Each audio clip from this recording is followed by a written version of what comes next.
Muy buenos días a todos, muy buen sábado. Gracias por participar y unirse con nosotros a estos sábados de educación continua desde USPED Latinoamérica.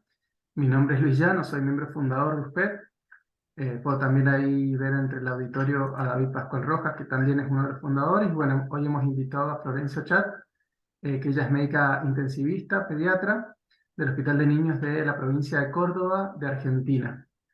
Nos va a hablar sobre un trabajo publicado sobre abordaje diagnóstico del paciente con hiponatremia a través del POCUS. Así que, Florencia, muchísimas gracias por darnos este ratito para nosotros, perdón, tan solidariamente y desinteresada, así que te dejo el auditorio para que expongas tranquila. Bueno, muchas gracias Luis. Bueno, como dijo Luis, mi nombre es Florencia Ochat y hoy lo que vamos a presentar es focus y hiponatremia, y vamos a presentar un artículo en donde habla sobre el abordaje diagnóstico del paciente con hiponatremia utilizando la herramienta focus. Bueno, este es el artículo que se publicó en la revista de la Sociedad Española de Nefrología, el cual fue publicado este año en febrero, cuyo autor principal fue Manson Ruiz, y lo escribió distintos grupos del Servicio de Nefrología de España. Bueno, como introducción, sabemos que la hiponatremia es un trastorno multifactorial definido como una disminución en la concentración plasmática de sodio. Pero sabemos que el sodio por sí solo se regula generalmente a partir de la ingesta y excreción de agua, por lo cual es muy importante poder valorar el agua corporal total que tiene este paciente y para poder así de esta forma entender su fisiopatogenia y llegar a un abordaje clínico, un diagnóstico correcto y también su tratamiento, debido a que las distintas hiponatremias tienen distintas causas y distintos tratamientos para instaurar. Por ende, su diagnóstico diferencial requiere una evaluación adecuada del volumen extracelular. Y es aquí la importancia y de lo que plantea este artículo de utilizar la ecografía al pie de la cama mediante la combinación de ecografía pulmonar, de protocolo de sus focus, permitiendo en combinación con los restos de parámetros clínicos y analíticos que tenemos en la actualidad para una valoración más precisa del estado del volumen extracelular del paciente.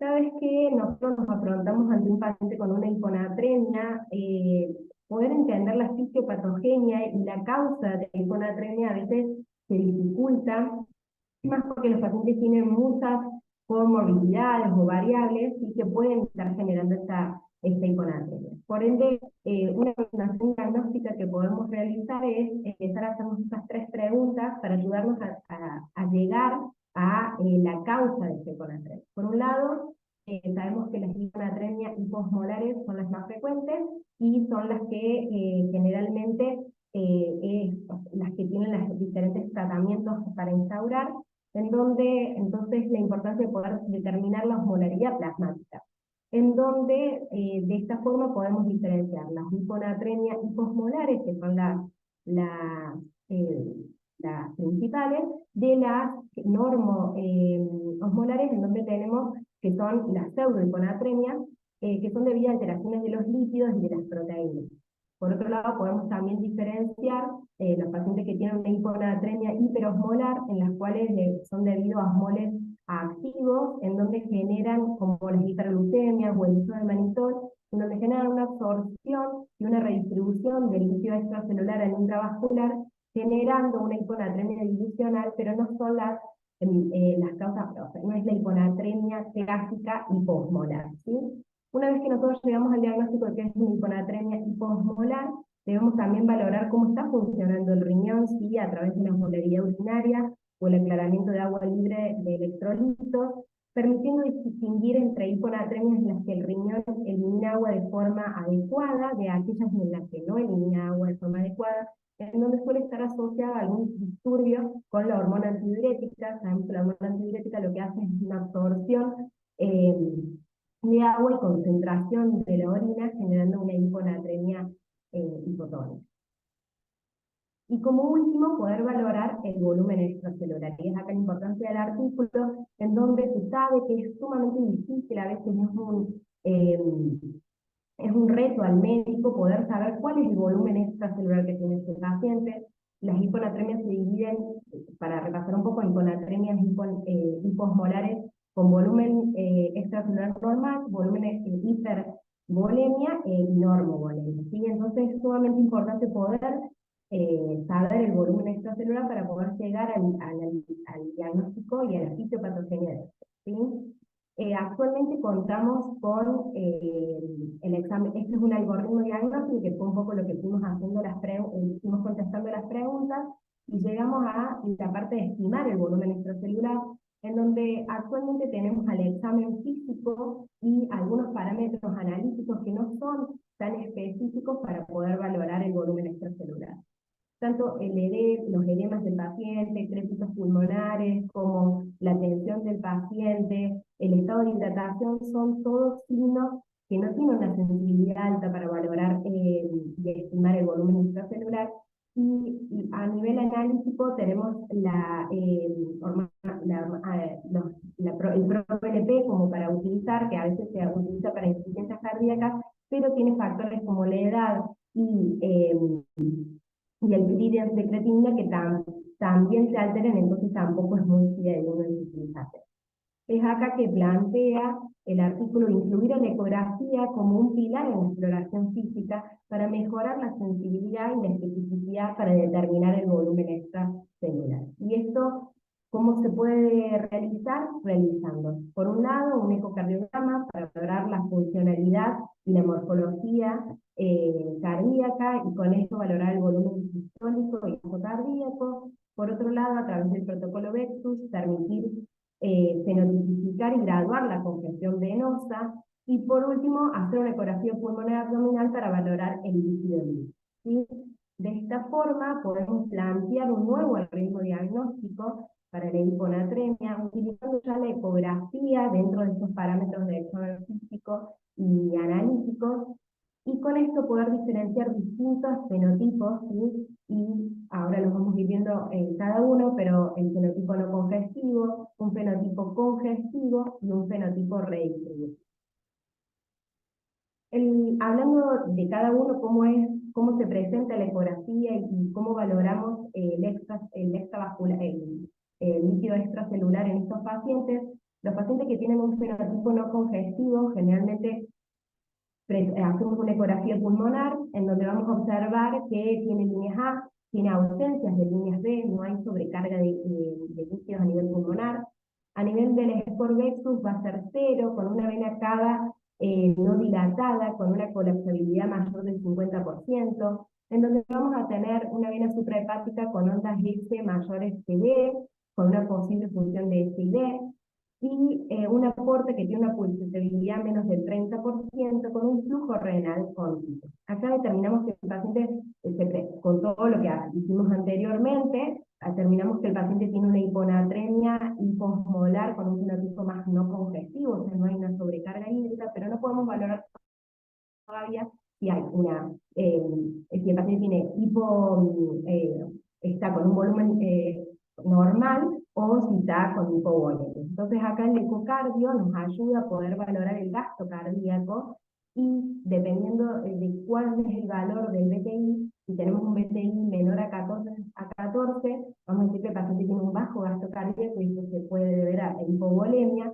Entonces llegamos al diagnóstico de una probable hiponatremia hipovolémica, en donde, según la fracción excretora de sodio, si es menor del 1%, podemos decir que esas pérdidas de sodio y agua se deben a pérdidas extrarrenales.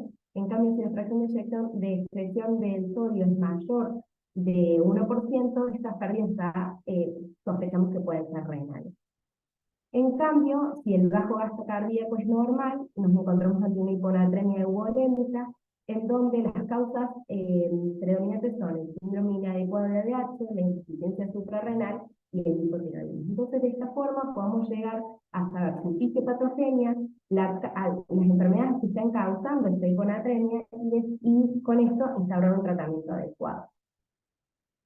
Por otro lado, en contraposición está el fenotipo congestivo, en donde ya a nivel de la ecografía pulmonar vamos a encontrar líneas B, hay una sobrecarga, derrames pleurales. En el score Vexus vamos a encontrar eh, que va entre 1 y 3, con una vena cava dilatada y una colapsabilidad menor del 50%. Ya en la vena suprahepática las ondas D son mayores a S, la porta tiene una pulsiometría mayor del 30% y el riñón pierde ese flujo continuo. En este tipo de pacientes, si la causa es una insuficiencia cardíaca, puede haber una disfunción del ventrículo izquierdo a nivel sistólico, pero también puede ser solo por sobrecarga y encontrar un gasto cardíaco variable con aplanamiento del septo interventricular y un BD dilatado. Determinamos así que el paciente tiene un fenotipo congestivo, hablando sobre ya una hiponatremia hipervolémica, que las causas suelen ser la insuficiencia cardíaca, la cirrosis y la insuficiencia renal. Y por último, el fenotipo redistributivo es a veces congestión y sobrecarga no son lo mismo. Muchas veces hay una redistribución del líquido de los reservorios venosos hacia el intravascular con un mayor gasto cardíaco, pero no se debe a sobrecarga, sino a una redistribución de líquidos. Entonces vamos a ver líneas A como en el patrón no congestivo, y algunas líneas B sí el aumento de presión de llenado del BI es importante, pero si no, no encontramos líneas B, pero no hay una sobrecarga, entonces el score Vexus va a ser cero, la vena cava no va a estar dilatada y la colapsabilidad va a ser mayor del 50%, pero lo que sí vamos a ver en el ecocardio es que va a haber un ventrículo izquierdo hiperdinámico y un gasto cardíaco aumentado. Y este tipo de patología suele asociarse al shock séptico, es lo más, el paciente que más se identifica con este tipo de fenotipo. Así que bueno, como conclusión, la valoración del volumen extracelular constituye un pilar fundamental en la aproximación diagnóstica de la hiponatremia. Sin embargo, determinarlo únicamente con las herramientas clásicas que tenemos, como hablamos anteriormente, conduce a una aproximación diagnóstica y terapéutica errónea. Por ende, es importante la utilización de la ecografía realizada al pie de la cama para poder complementarlo a la exploración física y a los parámetros analíticos para llegar a un diagnóstico certero de la fisiopatogenia de esta hiponatremia y así instaurar un tratamiento correcto. Bueno, muchas gracias. Este es el hospital en donde yo trabajo y bueno, esta es algo que nos caracteriza en Córdoba, que son las sierras de Córdoba.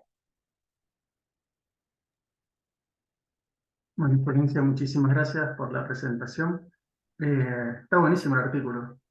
Está muy Te bueno el da artículo, a mí me pareció súper interesante. Lo único eso. limitante que yo veo es que, bueno, uno tiene que tener un grado de experiencia y una curva de aprendizaje en ecografía para poder valorarlo, pero me parece que nosotros tenemos muchos pacientes con hiponatremias y muchas veces eh, hay tanta variabilidad en el paciente y tiene tantos factores que puede alterar que yo creo que generando este algoritmo y poniéndolo en la mente estructurada, en forma estructurada, uno puede llegar así a un diagnóstico más certero y así instaurar el tratamiento. Me pareció súper interesante el artículo. Sí, sí, la verdad que para los que usamos el eco, hemos hecho esa curva de aprendizaje, la ecografía pulmonar es bastante Mm, sencilla de ver lo que sí, vos has planteado, no es algo complejo.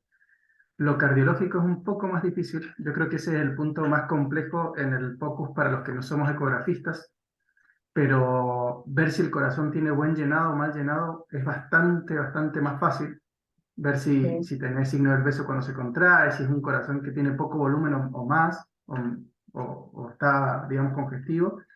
Y el Vexus realmente la cava, evaluar la cava no es algo complejo y en pacientes, por ejemplo, ventilados, tiene muy buena ventana, que por ahí lo pulmonar se te empieza a complicar con la ventilación mecánica, pero la cava siempre se ve bien, eso está buenísimo.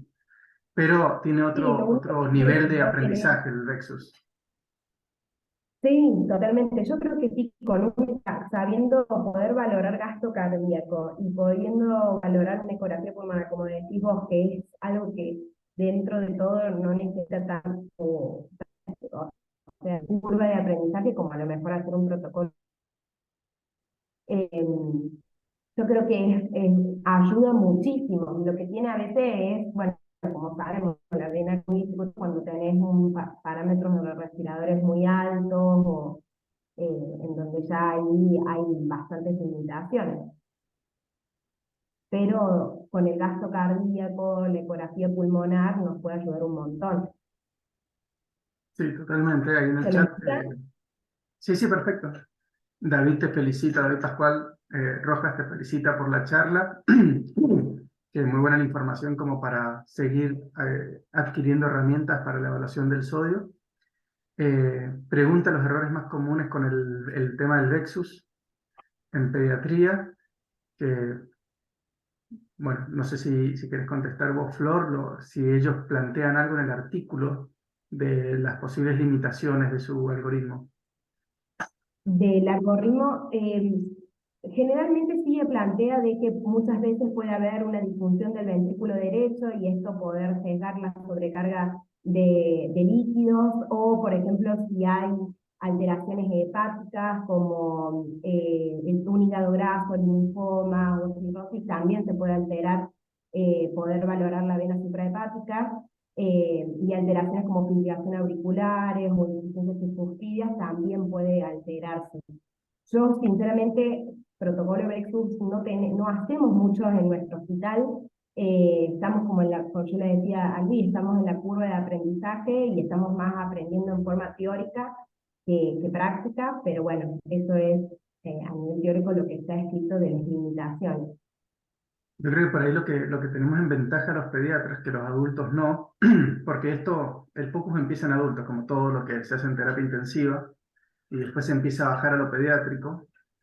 Bueno, nuestra sociedad académica de UPED es pediátrica exclusiva, pero en general todas las sociedades son adultos y niños, y que, por ejemplo, no tenemos cirrosis.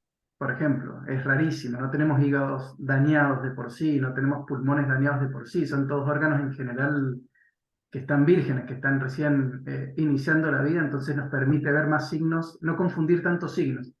Pero sí, por ejemplo, tenemos cardiopatías congénitas, que en eso eh, tenemos que ver que no haya una atresia tricuspidia, que no haya un problema de corazón derecho que nos pueda estar afectando lo que medimos.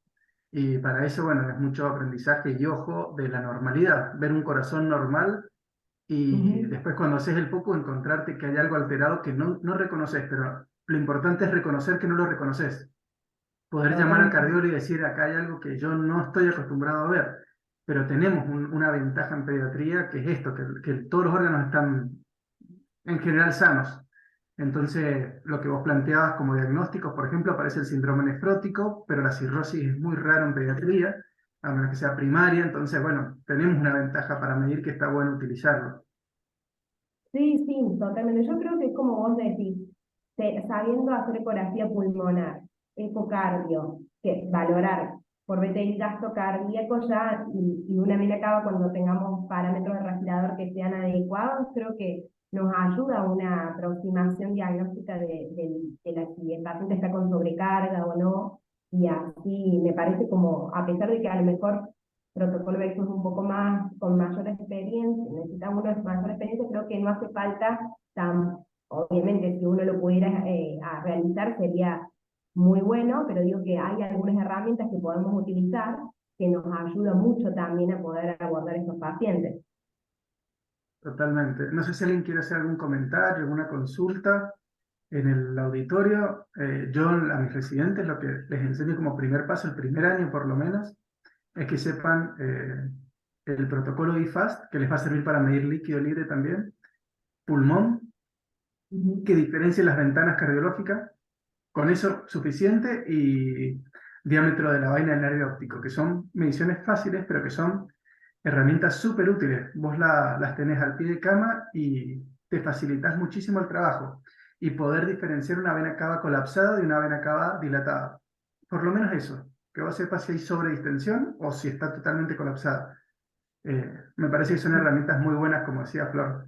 Agregarlo al algoritmo de hiponatremia cuando vos solamente pensabas en justamente natremia y natriuria, y ahí te quedas. Ujú. Tener esta Sí, posibilidad me parece que está buenísimo. totalmente. Bueno, no hay preguntas ni comentarios, así que agradecerles a todos por la presencia un sábado en la mañana Y a vos, Flor, muchísimas gracias por haberte tomado el tiempo y por haber podido compartir con nosotros esta mañana. Bueno, muchas gracias, Luis. Bueno, que tengan un muy buen fin de semana y nos encontramos nuevamente el sábado que viene. Adiós. Chao, hasta luego, Luis.